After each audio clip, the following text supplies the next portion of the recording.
Hi guys, and welcome back to another episode of the Live Strong podcast.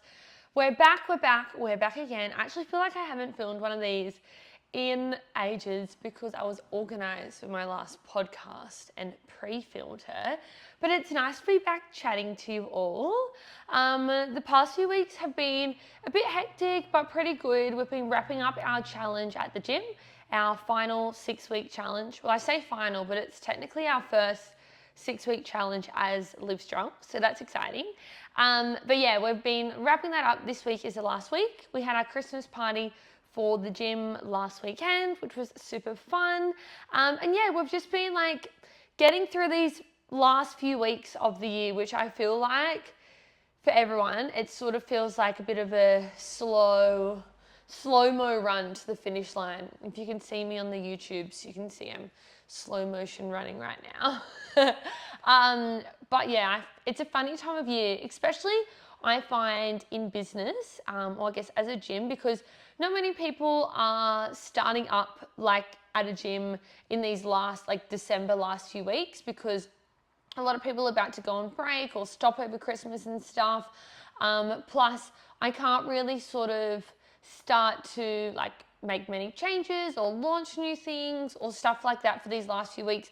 Again, people's attention span they're preoccupied with Christmas, the holiday season, all the things, which is so fair. So these last few weeks, like December is sort of a funny lull sort of period, and then as soon as we hit January, we really ramp up with the new year and all of the New Year's resolution vibes. As I'm sure you guys can imagine, can be a busy time when people are on their health and fitness journey in the new year. Now today I'm not going to be talking about too much about the new year, to be honest. I think I'm going to do a little yearly wrap up and new year prediction episode, maybe my last video of the year that will be, if my mathematics is correct in my head. But today we're actually going to do a little Q&A video. I put on the podcast Instagram platform a Q&A box yesterday to see if you guys had any random questions, and thanks to those who actually asked me some questions. I've sort of picked out a few that I feel like I can, on my little piece of paper, that I can discuss and chat about in a good amount of time. But yeah, I really appreciate when people interact with the stuff that I put on Instagram, just not on the podcast page, but on the normal gym page as well, because those little things, interacting, with small businesses, liking, commenting, reacting to stories, reacting to polls, it really does help a business out, probably more than people think. So anytime you see a question box up there, ask a question, because even if you don't think it's a good question, if people are wanting questions, ask them questions, or people are wanting feedback, give them feedback, because the people want what the people ask for, But our questions today are a little bit of everything. We've got some life, we've got some business, some personal. So if you're interested in just listening to me chat for the next 20 minutes, keep on listening from here. Okay, guys, question 1. In 2024, what was your biggest achievement that you were proud of? I sort of butchered saying that, but we get the gist. And actually, I've been thinking about this as I wrote it down. Now, this year, the biggest thing I probably did was rebrand the gym. It was a really, really, really, really big thing for me. I think maybe on the outside for a lot of people, it wasn't that huge of a change. I don't know, I think people don't really think about it too much, which is honestly so fair, because you don't need to. But for me, Olivia Hodson Personal Training was my little baby. It was a reflection of me. It's where I started. It was something that I never thought I'd be capable of. I never dreamt of having a gym or having my own business. That wasn't really where I saw my life going.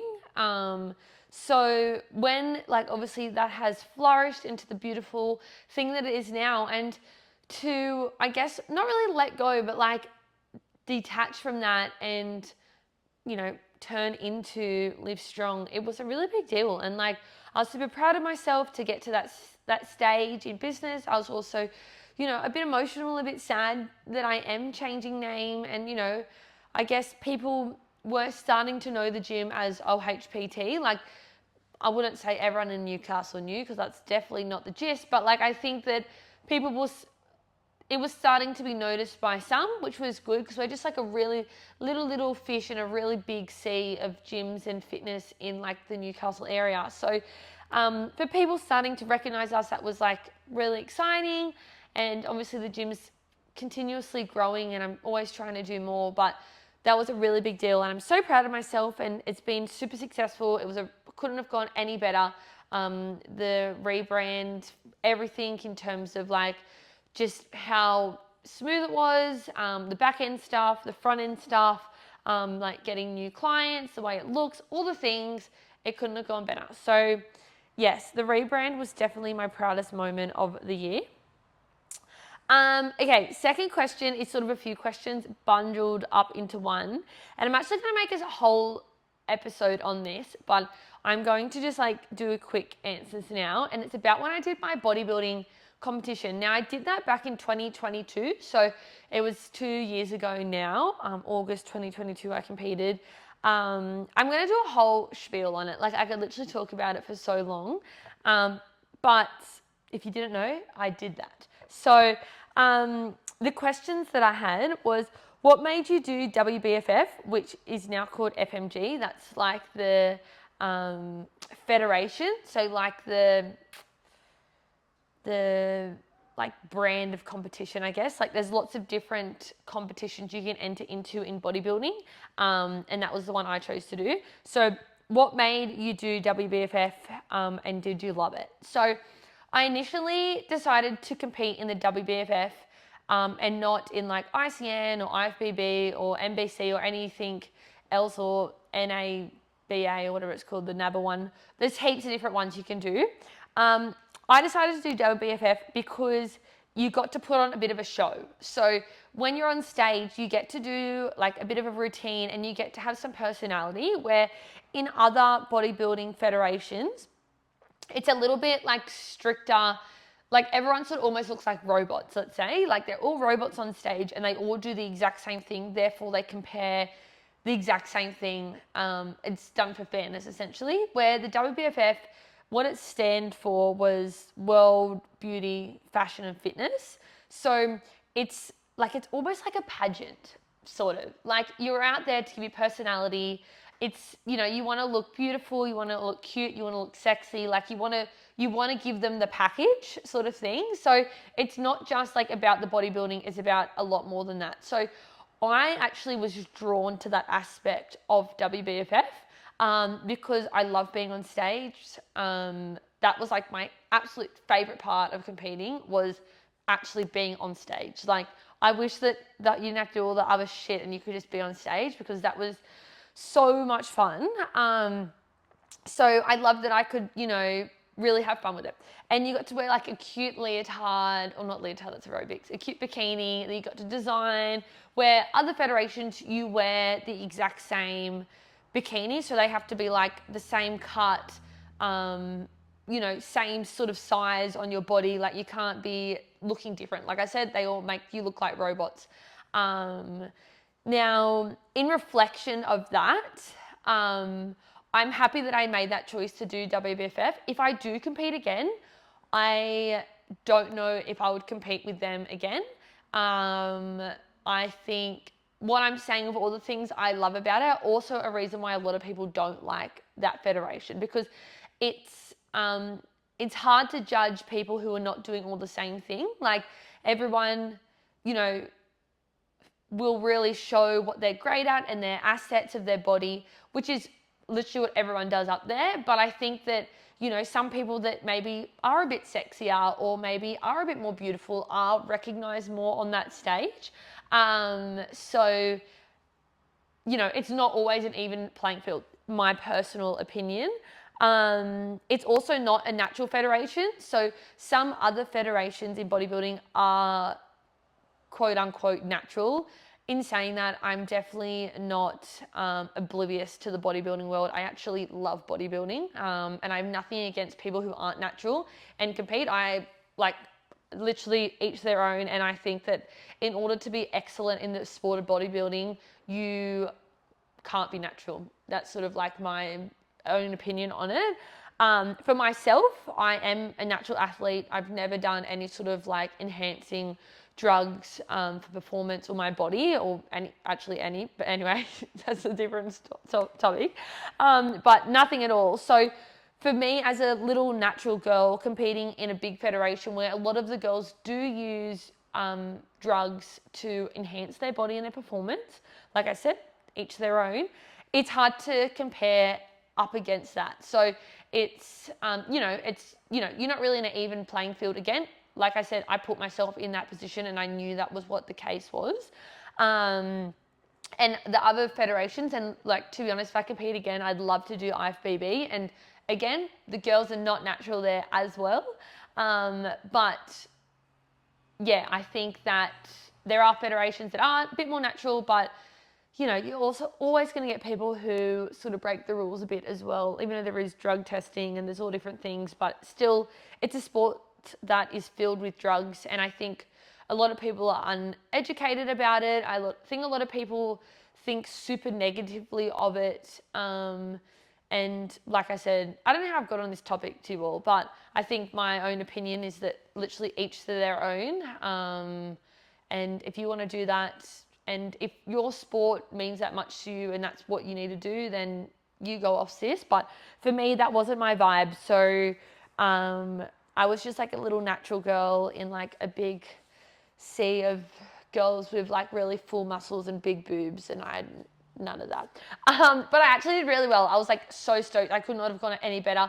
I do think if I keep competing, I would continuously get better and continuously place better. Like I actually think that I think I gave it a really red hot crack for only doing it once. So, moral of my long story is, I did love it. I loved being on stage. I loved the prep. There's a lot of negative things about it. That was the next question, which is after would you love it, is what was the hardest part about competing? Like I said, heaps of people ask questions about competing.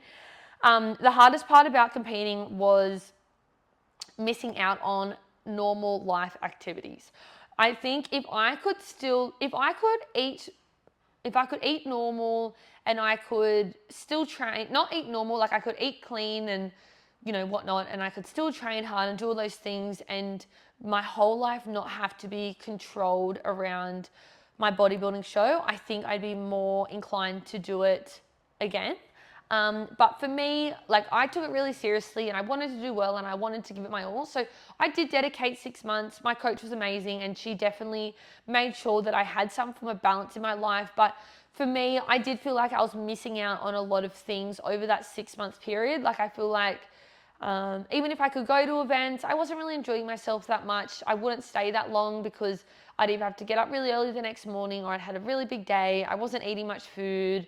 I couldn't probably eat at the event. So, if I could take food, I would, but sometimes you can't take your food places. So I'd have to eat before and then I'd be going hours without eating. And there was like a lot of things. And I love being social. I love, preaching balance in my life where you can't really have too much balance because that you're dedicating yourself to it. So the hardest part was definitely missing out on things like the actual eating side of things, fine. Training side of things, fine. Dedication, fine. It was just, that's probably the thing that would hold me back. And my last question on competing was, would you compete again? And I'm definitely not going to say no, but like I said, it takes so much commitment and I am a very committed person to it. So for that 6 month period, like I didn't go on holidays. I didn't plan any big things on the weekend, like, going to Sydney for the weekend or stuff where I found I'd be putting myself in a position where I couldn't show up as my best self on show day. Sort of like a few give and takes within that 6 month period. Like there was times where I had stuff already on and I was like, okay, I have to make this work and whatnot. But like realistically this year, it also is expensive. So like this year I was like, no, we're saving for the wedding. I'm not going to do it. Next year, we're obviously getting married and then we're going on a honeymoon. And then so I sort of just like plan my life like that. So if I can find a window in my life to maybe knuckle down and do it again, I maybe will because it was fun. And like I said, I actually love the sport of bodybuilding. I'm a big bodybuilding stan. And yeah, so you never say never. But I think I'm going to do another full episode on like my experience, what I had to do, what it's all about. I'll do that in the new year because I think it's really interesting. And it's actually pretty cool that I did it. So bit of a slay for Olivia. Okay, off the competing side of things, my next question is, what is your skincare routine? Which is so cute. I love this question. I've always been a bit of a like natural girly, like until probably like a year and a half ago, like not that long ago, I literally would just put moisturizer, like Sorbolene cream on my face, and I was like, done, moisturized, and I would just get like a cleanser from like Kohl's, whatever was on sale. But I have been a little bit more sensible with my skincare in, like I said, past 12, 18 months, mainly because I came off the pill and I actually had a few skin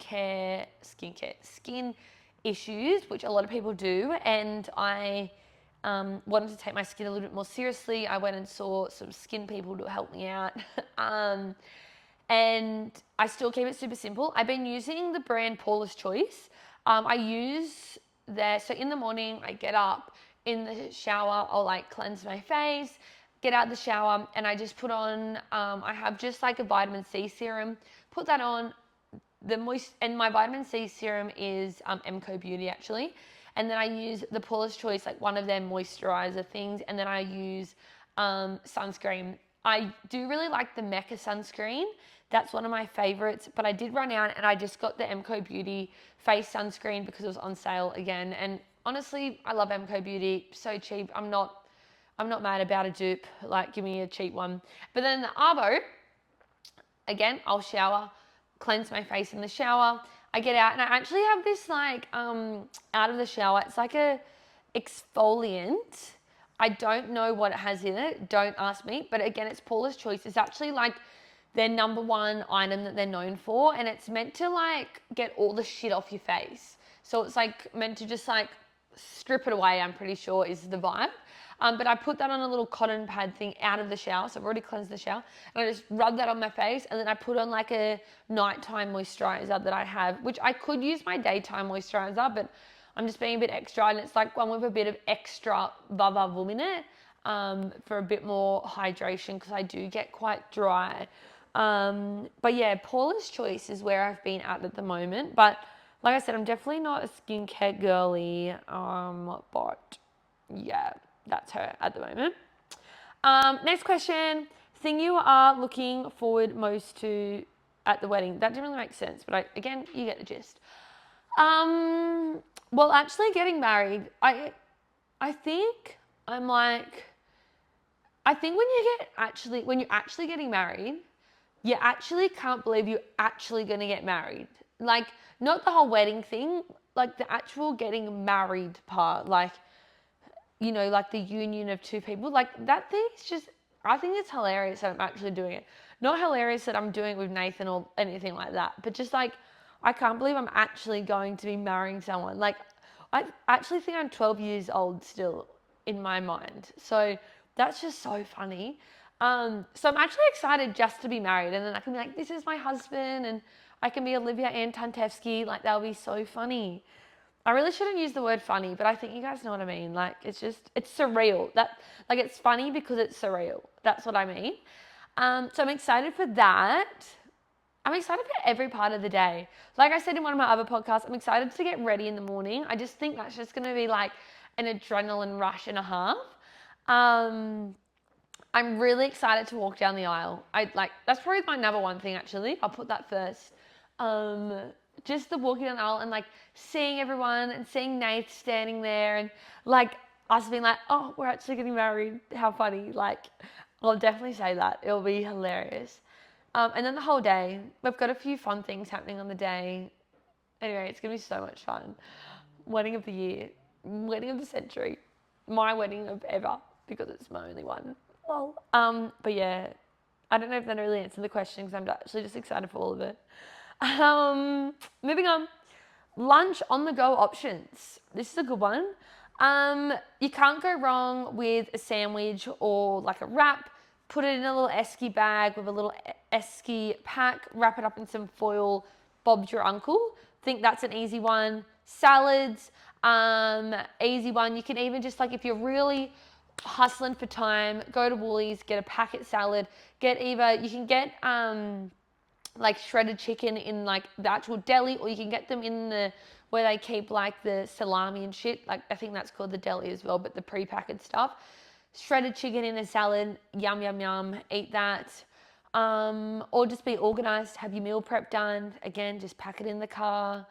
You also, there's nothing wrong with having something like rice cakes with tuna and some cucumber on it for lunch if you're really short of time. Again, probably not enough food, but like it's not the end of the world.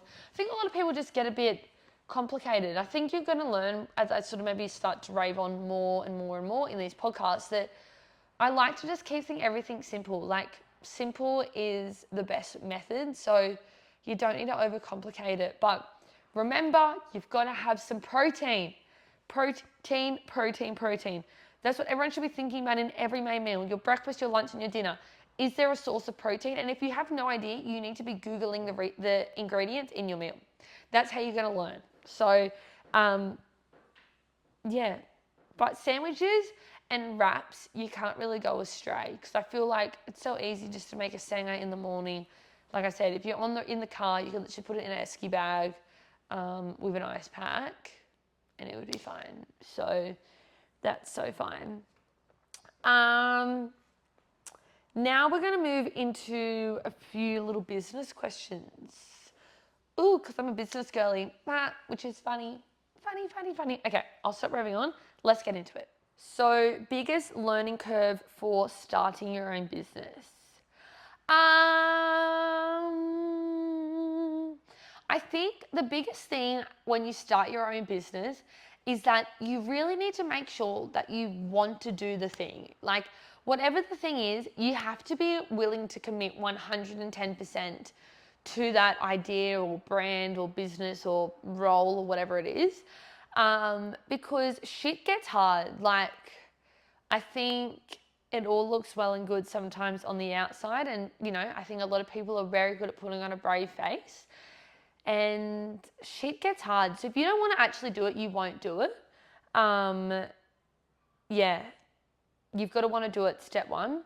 Step two is that you have to forever be evolving. I think that's like my biggest thing that I've done with Live Strong and LHPT is that I'm always trying to be better and evolve and never settle. Someone told me once when I first started as a PT that the reason why people fail as PTs is because they settle. Like they settle with their client base and then they, you know, the next minute they've got no clients, or they settle with what they know and then, you know, the industry is taken off, you know, with education and stuff like that. So I've sort of always kept that in the back of my brain. But yeah, forever trying to evolve. You got to always try and be better than you were yesterday. So yeah, that's probably my biggest learning curve for starting your own business. To be fair, I'm a stress head, but I'm also a go with the flow type of person. Like I'm a bit of both.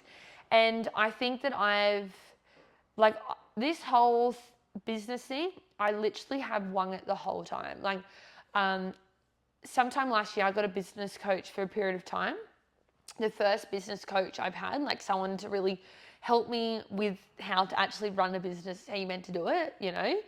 And they're like, so how do you do this process? And I'm like, well, I literally just wing it. Like everything was just, I just sort of worked it out to do it like this. And I'm always almost right. Like I learn, if it doesn't work for me, I change it. And then I end up sort of being to where like everyone does it sort of thing. But yeah, like you don't have to know everything to start with. I knew nothing about business at all. So yeah, you've got to be passionate and you've got to be always evolving. They're my biggest two tips, I think. If you weren't a PT or a business owner, what would you do? Well, I think I would be a school teacher. Yeah, I started primary education at uni for like 4 days back when I finished school. So that was a big success for me. But I think I'm a school teacher. I love teaching people things. I think I'm good at communicating to people to learn things. Yeah, I don't think I'm a good communicator because I rave on too much, but I think in terms of teaching people things, I think I'm good at breaking through. So yeah, I'd probably be a teacher, probably primary school. I don't think I could deal with high school kids. They seem really annoying. So yeah, maybe a teacher. I always wanted to be a police officer when I was at school. Random. That was sort of like where I thought I was going until year 12 probably. And then I was like, that's probably not realistic for me because I literally can't watch a scary movie ever. Like any scary circumstance. Like if there's a lizard in the gym, like I run and hide on the boxes. Like if I'm scared of a lizard, I can't be dealing with criminals. So probably wasn't realistic. But never say never, you know. Maybe that's where I'm going with life. Who knows? Okay, I think this is my last question. This has been fun. I've liked answering these fun questions. My last one is, what is my business goals for 2025? So a few things. First thing is we're doing some renovations in the gym. I've actually just locked them in today, which is so exciting because they've been in the works since I'm going to say literally nearly August, which is actually depressing to say out loud. This year has also been a year of just like the dragging on year of business things, but that's fine. So we've got some big renovations happening in the gym, which is going to give us the opportunity to grow. So I'm excited to finalize the renovations and get all those done. I dare say they're going to take, I reckon by the end of Feb, they'll be fully done.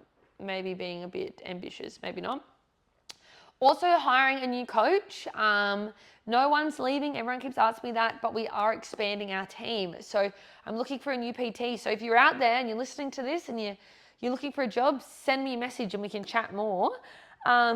Expanding the team and yeah, continuously evolving Live Strong. I have really big dreams for the gym, and I'm slowly, every year, working closer to that. I think the rebrand was like our next step.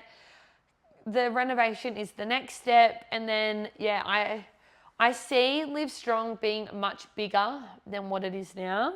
I don't ever see myself franchising, which people are always like, oh, would you franchise? Would you open somewhere up at like Maitland? Like so many people have asked me that, like so many. And I'm like, no.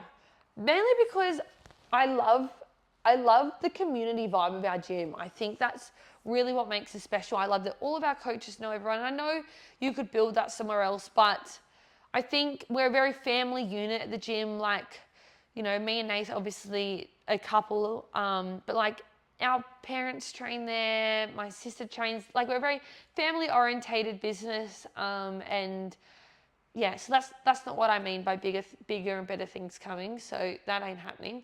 But I think that, yeah, I think the renovation and the new staff member are going to lead us to bigger things for 2025. But yeah, this is only the beginning. I'm a small girl with big dreams, people. I tell you right now. So watch this space. Live Strong, taking over the world. Just jokes. I'm not franchising, so that's not happening. But that was all my questions. Well, there was a few others, but that's all we need to talk about because I'm sure I've raved on enough for you all. But I have a really fun episode coming next week with my bridesmaids. And then the next episode will be a little wrap up of the year. And then we'll be into the new year and, you know, keep on kicking goals. I've actually been loving doing this podcast, like I said in one of my other episodes. So I do intend on keeping it up next year. I'm hoping to continue to bring on guests. It's not here for it to be like a super serious time.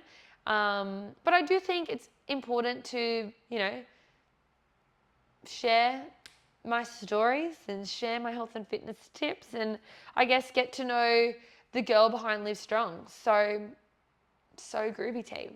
Have a beautiful day. Hopefully if you're listening to this, you'll have had a great day or you're about to have a great day if you're listening to me in the morning.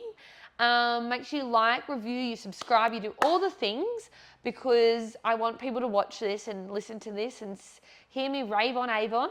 And I'll see you guys next week with a new episode. Bye.